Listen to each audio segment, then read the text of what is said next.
बिस्मिल्लाहिर्रहमानिर्रहीम। अस्सलाम वालेकुम डियर स्टूडेंट, आज हम पढ़ेंगे first year comprehensive English book 1 से poem good timber by Douglas Malloch. Good timber का मतलब यहाँ पर एक अच्छा इंसान है, ये मेटाफर है। Metaphor means direct comparison. Timber, good timber को, अच्छी लकड़ी को, अच्छे दरख्त को एक अच्छे इंसान से कंपेयर किया जा रहा है। तो आइए हम पोम पढ़ते हैं और समझते हैं। The tree that never had to fight for sun and sky and air and light.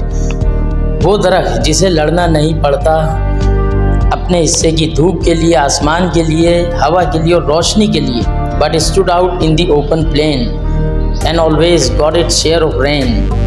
बल्कि खड़ा रहता है ओपन फील्ड में, मैदान में, और अपने हिस्से की हवा, पानी और बारिश का पानी हासिल करता रहता है। Never became a forest king, कभी भी जंगल का बादशाह नहीं बनता, चाहे दरख्त हो या इंसान हो।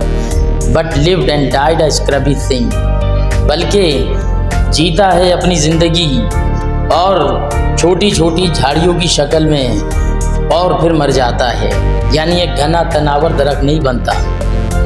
अब अगली स्टेंजा जो है इसमें सेकंड स्टेंजा वो इंसान पे है। The man who never had to toil to gain and farm his patch of soil. वो शख्स जिसे कभी मेहनत नहीं करनी पड़ती अपनी ज़मीन के टुकड़े को हासिल करने के लिए, हल जोतने के लिए।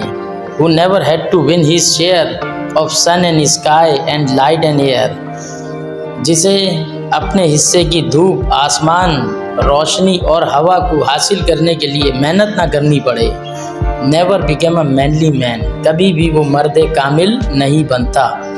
But lived and died as he began, बल्कि जैसे ही शुरू हुआ वैसे ही जिया और मर गया। थर्ड स्टेंजा है good timber does not grow with ease. अच्छी लकड़ी आसानी से नहीं उगती या अच्छा इंसान आसानी से वजूद में नहीं आता। The stronger the wind the stronger trees. अब ये डबल कंपैरेटिव यूज़ हुआ है, जैसे एक ईडियम है the deeper the well the warmer the water. जितना गुड़ डालेंगे उतना मीठा होगा, या जितना गहरा कुआं खोदेंगे उतना गर्म पानी होगा। तो ये डबल कंपैरेटिव है, जितनी तेज़ हवाएं सहेगा उतना मजबूत दरख्त बनेगा, उतना मजबूत इंसान होगा। The further sky the greater length. जितना बड़ा आसमान होगा उतनी लंबी उसकी कामत होगी, चाहे वो दरख्त हो या इंसान हो। The more the storm the more the length strength. जितना बड़ा तूफान का वो सामना करेगा उतना वो ताकतवर बनेगा, चाहे वो इंसान हो या दरख्त हो। By sun and cold, by rain and snow, in trees and man good timbers grow. अगर सूरज की धूप, ठंड, बारिश और बर्फ इन तमाम सख्तियों को झेलेगा, गर्म और सर्द सारे ज़माने समो जाएगा, तो दरख्तों में एक अच्छा दरख्त बनेगा और इंसानों में एक अच्छा इंसान वजूद में आएगा। लास्ट स्टेंजा है where thickest lies the forest growth.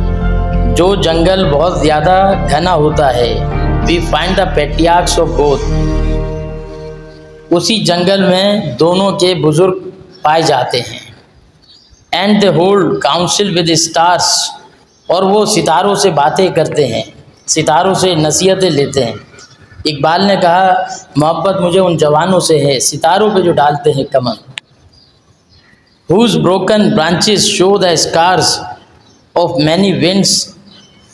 अब ये वो दरख्त हैं जिनकी ब्रांचेस जो है वो दिखाती हैं कि उनके ज़ख़म, कि उन्होंने गर्म और सर्द ज़माने सहे हैं सारे। Of many winds and much of strife, this is the common law of life. कई हवाओं का जिसने सामना किया और स्ट्रगल फॉर सर्वाइवल की, वही कामयाब हुआ, और यही ज़िंदगी का आम कानून है। यानी दी एंड आप ये समझें, नेचर में चाहे चरिंद परिंद हो या इंसान हो, दरख्त हो, कामयाब वही होता है जो हालात से लड़ता है और मुश्किलात को सहता है।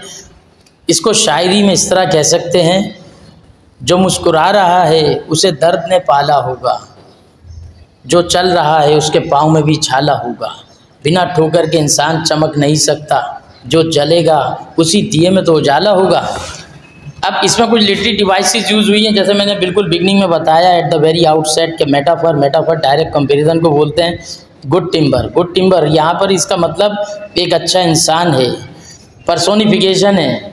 अब इसमें दे hold council with the stars, अब वो सितारों से बातें करते हैं, ह्यूमन कैरेक्टरिस्टिक्स, तो ये पर्सोनिफिकेशन हो गई। सिंबलिज्म क्या है इसमें? अलामात, स्टॉर्म, विंड, कोल्ड, स्नो, ये तमाम अल्फाज ज़िंदगी की मुश्किलात, तकलीफ़, इम्तिहान का सिंबल है। इसके बाद इमेजरी है। इमेजरी कहते हैं अल्फाज से तस्वीर बनाना। Broken branches show the scars by sun and cold by rain and snow. और इसकी राइमिंग स्कीम है AABBCC। Thank you.